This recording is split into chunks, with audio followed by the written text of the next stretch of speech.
नमस्कार मंडळी. श्री स्वामी समर्थ. स्वामी महाराज तुमच्या सर्व चांगल्या इच्छा मनोकामना पूर्ण करो हीच स्वामीचरणी प्रार्थना करते आणि आजच्या या नवीन व्हिडिओला सुरुवात करते. उद्या 13 जानेवारीला म्हणजेच मंगळवारी मकर संक्रांत या सणाला सुरुवात होत आहे. उद्या 13 जानेवारीला म्हणजेच मंगळवारी मकर संक्रांत या सणाला सुरुवात होत आहे. उद्या संक्रांत या सणाचा पहिला दिवस भोगी आहे.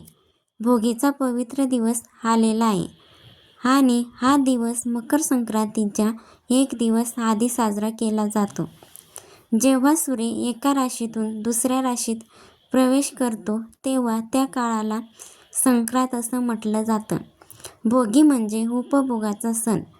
नको रे ओढू नको रे ताणू असे म्हणत हा सण मोठ्या उत्साहाने साजरा केला जातो. थंडीच्या दिवसात निसर्गातून मिळणाऱ्या ताज्या पिकांचा आनंद घेणे आणि शरीराचे पोषण करणे हा यामागचा उद्देश असतो.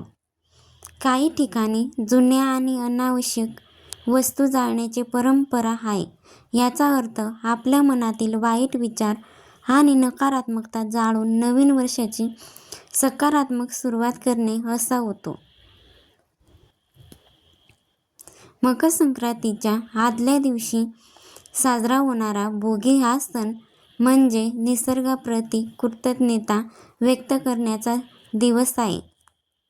आणि मकर राशीत सूर्य प्रवेश करतो त्या संक्रांतीला विशेष महत्त्व दिले जातं. मकर संक्रांतीचा हा सण केवळ एका दिवसापुरता मर्यादित नसून भोगी संक्रांत आणि किंक्रांत असे एकूण 3 दिवस हा सण साजरा केला जातो. आणि त्यातील पहिला दिवस म्हणजे भोगी जो नव्या शुभ काळाची सुरुवात मानला जातो. अशी श्रद्धा आहे की या संक्रांतीपासून आयुष्यात चांगले दिवस सुरू होतात. जुने वाईट भोग अडचणी त्रास हळूहळू दूर होऊ लागतात आणि जीवनात नव्या आशा निर्माण होतात. धार्मिक मान्यतेनुसार हा दिवस इतका शुभ मानला जातो की त्या दिवशी स्वर्गाचे दार उघडतात असे म्हटले जातं. आणि म्हणूनच या दिवशी केलेले पुण्य दान सेवा किंवा चांगले कृती ही इतर दिवसाच्या तुलनेत अधिक फलदायी ठरते. त्यामुळे अनेक लोक मकर संक्रांतीच्या काळात जास्तीत जास्त दानधर्म करतात. धार्मिक दृष्टिकोनातून हा दिवस खूपच महत्त्वाचा असल्यामुळे त्या दिवशी काही खास उपाय आणि सेवा केल्या जातात. मन शरीर आणि घरातील वातावरण सकारात्मक करतात. आजच्या या व्हिडिओमध्ये आपण असाच एक अतिशय प्रभावी असा उपाय पाहणार आहोत जो भोगीच्या दिवशी म्हणजेच मंगळवारी केला तर विशेष परिणामकारक ठरला जातो. त्या दिवशी तुम्ही एक वेळ भोगीची भाजी खाल्ली नाही तरीसुद्धा चालेल, पण एक गोष्ट नक्की करा आणि ती म्हणजे या एका झाडाला श्रद्धेने स्पर्श करा. असं मानलं जातं की या झाडाला स्पर्श केल्याने शत्रुतत्व कमी होतो, विरोधक शांत होतात आणि जीवनातील दारिद्र्य दूर होण्यास मदत होते. आणि किती कठीण इच्छा असली तरी ती पूर्ण होण्यास मार्ग नको तो होतो. तसेच घरात इडापिडा नजर दोष आणि सतत येणारे वाईट भोग हे कमी होऊ लागतात अशी श्रद्धा आहे. तर हे झाड कोणतं आहे, त्या झाडाला स्पर्श वर्ष नेमका कोणत्या वेळेत करायचा आहे आणि हा उपाय कसा करायचा आहे अशी संपूर्ण माहिती आपण आजच्या व्हिडिओमध्ये पाहणार आहोत. त्यामुळे तुम्ही हा व्हिडिओ शेवटपर्यंत नक्की पहा. चॅनलवरती नवीन असाल तर सबस्क्राईब करा आणि व्हिडिओला एक लाईक करून कमेंटमध्ये ओम सूर्याय नमः असे नक्की लिहा. तर हा उपाय मंगळवारी म्हणजेच उद्या भोगीच्या दिवशी करायचा आहे आणि या उपायासाठी कोणतीही अडचण नाही, कोणताही खर्च नाही, कारण सकाळपासून संध्याकाळपर्यंत दिवसभरात जेव्हा तुम्हाला वेळ मिळेल तेव्हा फक्त एका खास झाडाला श्रद्धेने स्पर्श करायचा आहे. मकर संक्रांती या सणाची सुरुवात भोगीपासून होते आणि म्हणूनच भोगीचा दिवस खूप महत्त्वाचा मानला जातो. कारण या दिवशी केलेले छोटेसे उपाय सुद्धा फार परिणामी देतात असं मानलं जातं. असं सांगितलं जातं की भोगीच्या दिवशी जर आपण श्रद्धेने काही प्रभावी उपाय केले तर आपल्या आयुष्यातील वाईट काळ, वाईट भोग आणि मागील जन्माचे किंवा या जन्माचे अडथळे हळूहळू दूर होऊ लागतात आणि जीवनामध्ये सकारात्मक बदल जाणवू लागतो. आपल्या शास्त्रामध्ये काही झाडांना दैवी आणि चमत्कारिक मानलं गेलं आहे. कारण एकीकडे विज्ञान आपल्याला सांगते की पृथ्वीवरती जीवन झाडे आणि वनस्पतीशिवाय शक्यच नाही. दुसरीकडे धर्मशास्त्रामध्ये सांगितलं जातं की काही झाडांमध्ये दैवी शक्तीचा वास असतो. अशा झाडांची पूजा केली, त्यांना स्पर्श केला किंवा आदर आणि वागणूक दिली तर त्या झाडांमध्ये सकारात्मक ऊर्जा आपल्याला परिणाम करते आणि आपल्याला त्या दैवी शक्तीचा लाभ मिळतो. विशेष प्रसंगी आणि खास दिवशी या झाडाची पूजा किंवा स्पर्श केल्याने श्रीमंतीचे योग जुळून येतात, आर्थिक स्थिती सुधारते आणि घरामध्ये सुख, शांती आणि समाधान टिकून राहते.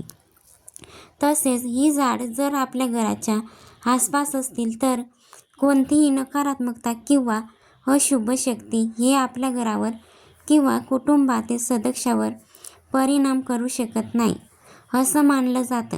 भोगीच्या दिवशी जर आपण या झाडाला श्रद्धेने स्पर्श केला तर आपल्या जीवनातील वाईट भोग आणि नकारात्मक कर्म हे हळूहळू नष्ट होऊ लागतात.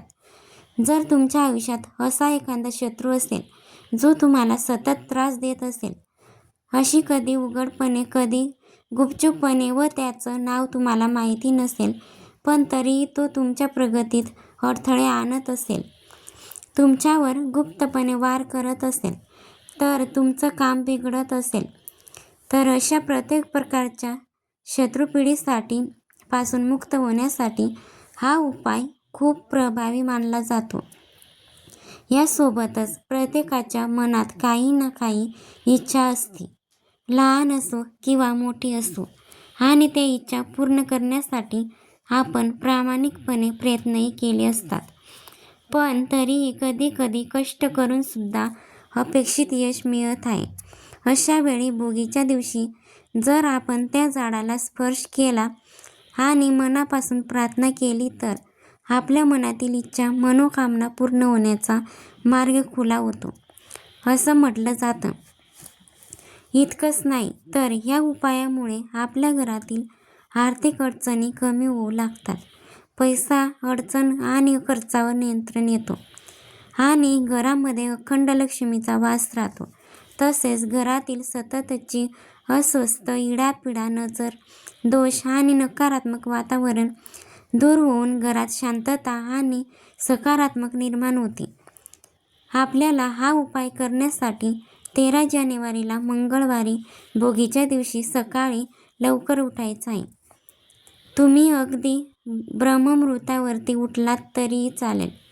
उठल्यानंतर अंघोळीच्या पाण्यामध्ये तुम्हाला चिमूटभर हळद तसेच तीळ टाकून स्नान करायचं आहे.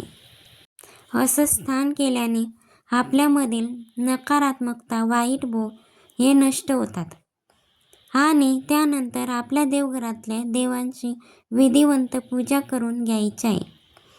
या दिवशी जेव्हा आपण देवाची पूजा करणार आहे तेव्हा देवांना जे स्नान आपण घालणार आहे त्या पाण्यामध्ये सुद्धा तुम्हाला पांढरे तीळ टाकून देवांना स्नान घालायचं आहे. त्यानंतर एक तांब्याचा कलश भरून घ्यायचा आहे. कलश यामध्ये स्वच्छ पिण्याचे पाणी भरायचं आहे. हळदी, कुंकू आणि थोडेसे काळे तीळ टाकून तुम्हाला सूर्याला अर्घ्य द्यायचं आहे. सूर्यदेवांना जल अर्पण करायचं आहे आणि या दिवशी सूर्याला जल अर्पण केल्याने जीवनामध्ये खूप चांगले सकारात्मक बदल हे घडून येत असतात. सूर्यदेवाची कृपा ही आपल्यावरती नेहमी राहते. आपल्या कुंडलीतील अनेक दोष जे आहेत तर ते सुद्धा दूर होतात. आणि म्हणून या दिवशी सूर्यदेवांना जेल हे अवश्य अर्पण करायचं आहे. त्याचबरोबर तुम्हाला हाच उपाय आहे तर तो तुम्ही दिवसभरामध्ये कधीही करू शकता. सकाळपासून ते संध्याकाळपर्यंत जेव्हा तुम्हाला वेळ मिळेल तेव्हा तुम्हाला हा अतिशय प्रभावी असा उपाय करायचा आहे. उपाय करण्यासाठी तुम्हाला एक तांब्याचा कलश भरून घ्यायचा आहे. त्या कलशामध्ये स्वच्छ पिण्याचे पाणी भरायचं आहे. त्या पाण्यात थोडीशी हळद आणि कुंकू टाकायचं आहे. आणि अगदी थोडंसं तुम्हाला गाईचा कच्चं दूध टाकायचं आहे.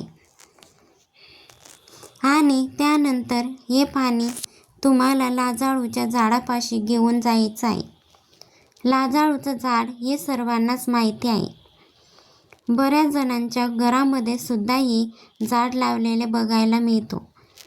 तर ह्या झाडाच्या पानांना स्पर्श केला, हात लावला की ती पानं आपोआप मिळतात. तर ती पण एकमेकांना घट्ट पकडून ठेवतात आणि म्हणून त्याला लाजाळू असं म्हटलं जातं. आता या लाजाळूच्या झाडामध्ये वरून खाली मिटणारी पानं आणि खालून वर मिटणारी पानं असा प्रकार आपल्याला पाहायला मिळतो. आणि त्यावरून लाजाळूचे महत्त्व कमी जास्त होत असते. तर ते हे सर्व असलं तरी लाजाळूच्या झाडामध्ये प्रचंड दैवी शक्ती असते. ज्या घरामध्ये लाजाळूचे झाड असतं जिथे तिथे कधीच अशुभ शक्ती ही प्रवेश करत नाही. वास्तुशास्त्रानुसार लक्ष्मी प्राप्तीसाठी लाजाळूचं पान, लाजाळूचे झाड हे अत्यंत शुभ मानलं जातं. लाजाळूच्या झाडामध्ये साक्षात माता लक्ष्मीचा वास असतो आणि म्हणून आपल्याला या भोगीच्या दिवशी या झाडाला जल अर्पण करायचं आहे आणि त्यानंतर एकदा स्पर्श करायचा आहे. आणि आपल्याला या झाडाचं एक पान तोडून आणायचं आहे. त्यानंतर हे पान आपल्याला आपल्या देवघरामध्ये ठेवून त्या पानाची पूजा करायची आहे. आणि त्यानंतर ते पान आपल्याला पैशाच्या तिजोरीमध्ये ठेवायचं आहे. ज्या ठिकाणी आपण पैसे ठेवतो त्या ठिकाणी आपल्याला हे पान ठेवायचं आहे. त्यामुळे घरात अखंड लक्ष्मी प्राप्ती होईल. घरातील 7 पिढ्यांचे दारिद्र्य हे नष्ट होईल.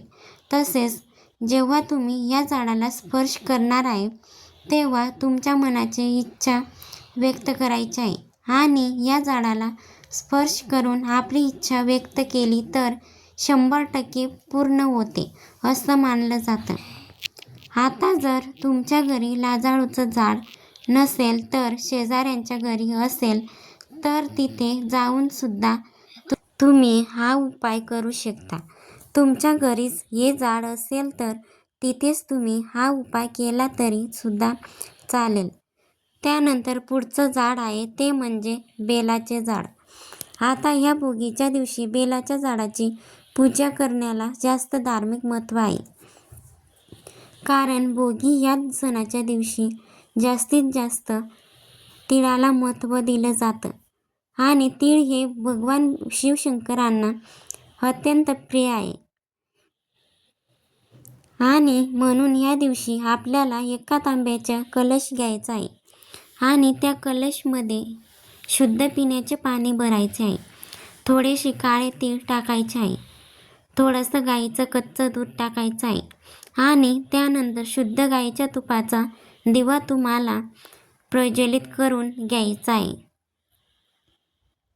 आणि या 2 वस्तू घेऊन तुम्हाला बेलझाडाच्या जवळ जायचे आहे आणि तिथे जाऊन तुम्हाला सर्वप्रथम करायचं आहे आणि त्या दिव्यामध्ये सुद्धा तुम्हाला चिमूटभर पांढरे तीळ किंवा काळे तीळ टाकायचे आहेत. आणि झाडाला हे जेल आपल्याला अर्पण करायचं आहे. त्यानंतर या बेलाच्या झाडाखाली बसूनच आपल्याला 108 वेळा ओम नमो शिवाय ओम नमः शिवाय या मंत्राचा जप करायचा आहे. आणि त्यानंतर आपल्याला उजव्या हातातच स्पर्श करून आपल्या मनातील इच्छाही आपल्याला प्रार्थना करून व्यक्त करायची आहे. तर अशा पद्धतीने आपल्याला भोगीच्या दिवशी या 2 झाडांची पूजा करून हा उपाय करायचा आहे. जर तुमच्या घराजवळ एकच झाड असेल, लाजाळूचं किंवा बेलाचं, तर त्या झाडाची तुम्ही पूजा केली तरी चालेल. आणि जर दोन्ही झाडं असतील तर या दोन्ही झाडांची पूजा तुम्हाला या दिवशी भोगीच्या दिवशी करायची आहे. त्यामुळे नक्कीच आपल्या जीवनातील सर्व वाईट भोग, शत्रूचा त्रास नष्ट होऊन 7 पिढ्यांचे दारिद्र्य संपेल आणि मनातील कितीही कठीणातील कठीण इच्छा ही पूर्ण होईल. तर हा माहितीपूर्ण व्हिडिओ तुम्हाला कसा वाटला? व्हिडिओतील माहिती उपयुक्त वाटली असेल तर व्हिडिओला एक लाईक नक्की करा. धन्यवाद. श्री स्वामी समर्थ. जय जय स्वामी समर्थ.